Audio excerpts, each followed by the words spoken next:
Hello, Aries. This is Mary Elizabeth with your December Collective General Energy Tarot Forecast.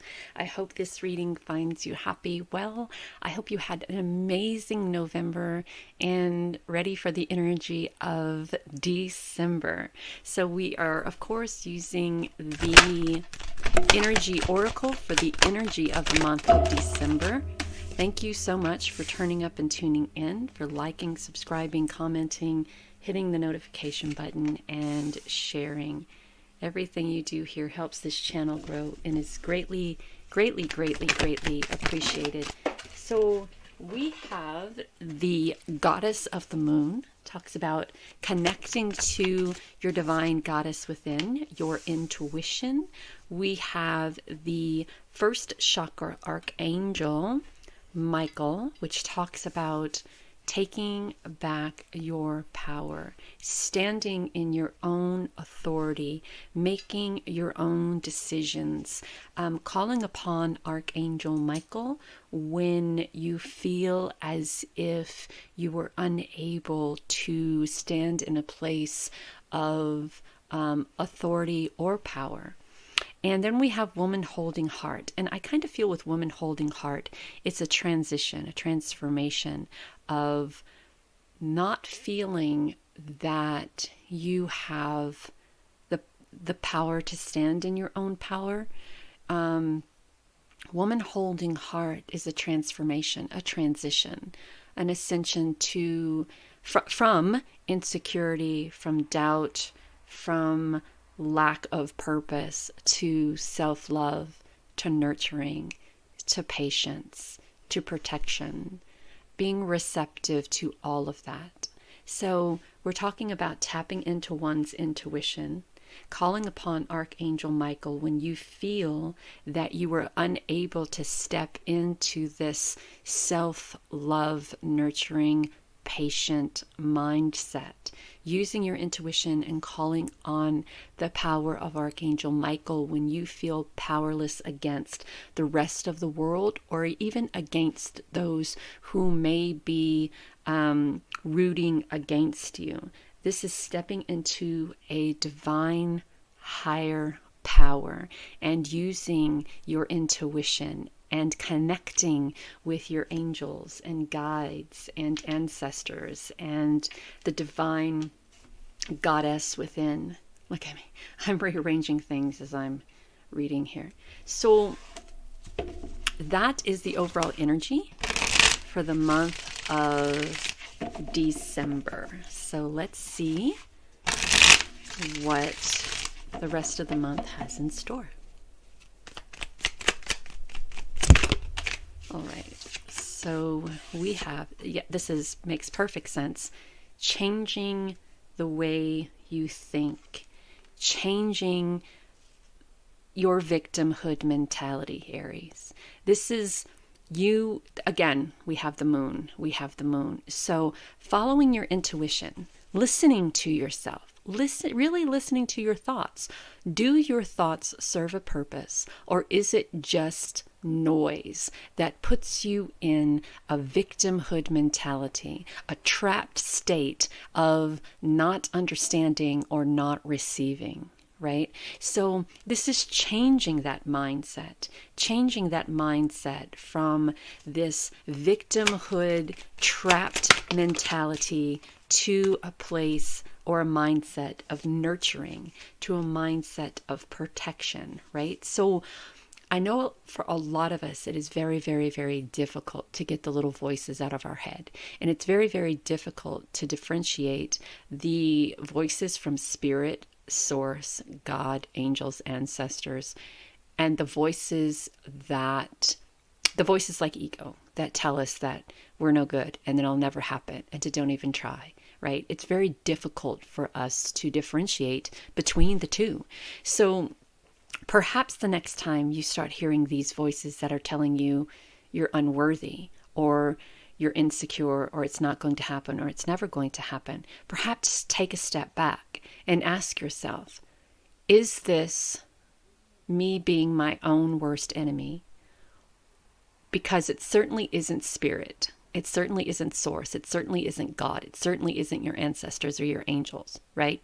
Because they would, your ancestors, angels, God, whomever, whatever deity or angels or that you believe in, they would never put you in a headspace of being defeated. They would never put you in a headspace of lack or a lack mentality.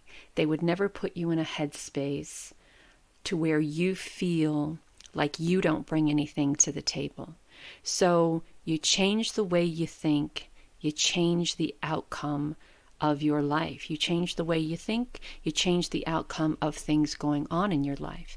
So once we change the way we start thinking, change starts to happen. We start becoming more open to self-love. We start becoming more open to nurturing our wants, needs, dreams, and desires. We become more patient. We start recognizing our worthiness. We start becoming more awake. You, Aries, are a fire sign. You are brave and artistic and confident and passionate and independent. The Eight of Swords doesn't scream independent, passionate, confident, artistic, and brave. It screams, I am a victim to the voices in my head. I am a victim to what other people perceive me to be in my reality. So it's time to start changing that and taking a step back when those voices come into your head and start nurturing yourself more and protecting yourself from those not just those thoughts in your head, but perhaps maybe even those people that you surround yourself with and the energy that you place yourself in that causes you to believe these things about yourself. Because we know that the voices that you are hearing that are telling you all of these awful things about you are completely untrue. So there is a masculine energy coming in who wants to help you navigate through this time. Now, this could be your own divine masculine self, or it could be a male energy coming in to kind of help you find your true self, to kind of help you find your voice. Someone very gentle, someone very loyal, someone who's very protective, someone who has a plan created for you. And this could be a guru. This could be you perhaps maybe going to some sort of spiritual retreat, perhaps maybe even going to a spiritual practitioner who helps you find or helps you try to eliminate the victim mentality, the insecure mentality, the doubt mentality, the lack mindset mentality. And then this is going to put you in a place of paying it forward, giving back, a place of gratitude, right? So there is someone, the Emperor, who cares genuinely for you enough to want you to succeed in your own right, and he's here for you. And the Six of Cups is you offering in return your gratitude to whomever this person is, and what it is that they are willing to do for you, right? So we have the Two of Swords, and the Two of Swords is about not losing focus of your end game. But it's also about indecision. Should I or shouldn't I, right? Should I employ this person to help me, stop being my own worst enemy? Should I employ this person to stop me from being in a victim mindset? Should I go to this retreat? Should I take the time and spend the money to go and to find and pull back the layers to find the best version of myself? And instead of asking 100 other people, this is about tapping into your own intuition and making that decision for yourself, by yourself, through spirit, through source, through your angels, ancestors, guides, God, right? You are being offered an opportunity in the month of December that has the potential to change your life for the better, right? So the blue here is also about speaking your truth. What do you want for yourself? And it's important that you be honest about that and not allow others to distract you from that. And it's going to be, well, I would say it's going to be a very difficult time, but it's us that makes it very difficult. It's something that you're very passionate about, but for you, this is very difficult. Changing that mindset is very difficult for you. Trusting in someone else seems to be very difficult for you, right? It's something that you're passionate about, yes, and it's something that you're working very hard to achieve, right? Breaking out of that victimhood mentality. And what I want to say is it doesn't have to be as difficult as you're making it, because all you're being asked to do is trust. Trust in you. Trust in the true version of you. Trust in spirit. Trust in source. Trust in this person who's coming forward to help you. This could also be someone who you initiate a relationship with. The Lovers is a very balanced, stable, secure, loving partnership, romantical partnership. So your mindset, the mindset of lack, insecurity, doubt, and everything that follows, could make it very difficult for you to hold on to romantical relationships, right?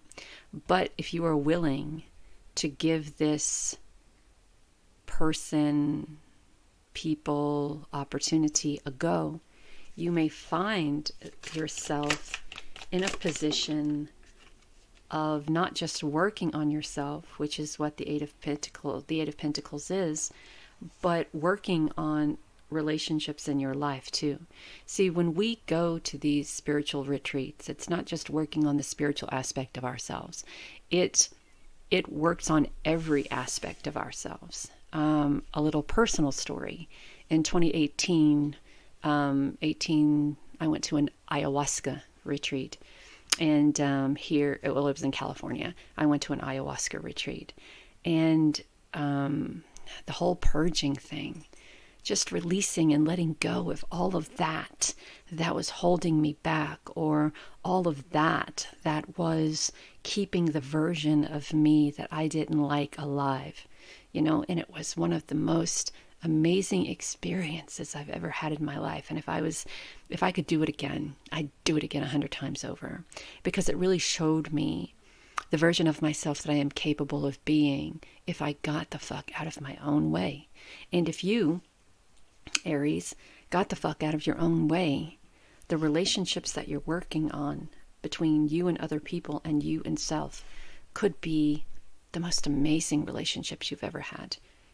Passionate ones, full of love, authenticity, beauty, faith, hope.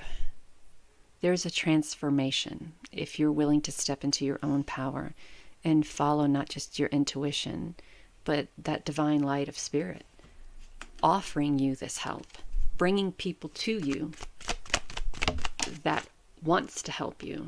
I don't know why I picked up this deck, but I did, so I'm going to continue to use that. That's not the deck I want. This is the deck I want. So you're uncertain. The all tied up is kind of like the Two of Swords, right? There's an uncertainness there, if this is even what you want to do. But you have all of this passion within you, brave, artistic, confident, passionate, independent. And it's time that you share that with the world. It's time that you bring that out and allow other people to see it. It's time that you allow yourself to have the freedom that you so rightfully deserve. The freedom from the voices that are telling you, the old tapes, if you will. Freedom from the old tapes. Freedom from people who continue to play those old tapes, and the voices within your head that continue to play those old tapes, the ego, the past, right? The uncertainty, the insecurity, the doubt, the feeling of not being loved or respected or seen or heard. It is time that you free yourself from all of that and go into the direction in which Spirit is guiding you, which is to be your true, authentic self, right? Everything that has happened in the past doesn't matter, so why carry the burdens of it? There's so many blessings coming your way if you allow these blessings to come your way. And I want to show you, we have the moon, we have the moon, we have the moon, we have the moon. And all of that talks about tapping into who you truly are, that divine spiritual being within self. Blue star, follow the light of your inner compass. It will lead you to the truth that resides within your soul. And I feel that this opportunity that is coming your way is that inner compass. And it is leading you to the truth of who you are. Trust your intuition. It's guiding you to the answers that you seek, to the people that you need, to the strength that you need. One more card, please. Thank you. You are a celestial being with unlimited potential. There is so much for you to share. And it's not that you being the celestial being has unlimited potential. Is that there's unlimited, untapped potential all around you. And because of those little voices in our head or the devil on our shoulder telling us all of these awful things about ourselves, or old tapes playing, is the reason why we feel that we are unworthy of tapping into all of that. You are worthy of tapping into all of that. There is a universal inheritance out there for you that has accumulated your wants, needs, dreams, and desires over lifetimes. It is time for you to step through the door, acknowledge that, and accept that. You have the freedom to do it. You have the passion to do it. And there are so many blessings coming to you in the month of December if you allow it, Aries. Have a great and wonderful December, and I'll see you in the new year.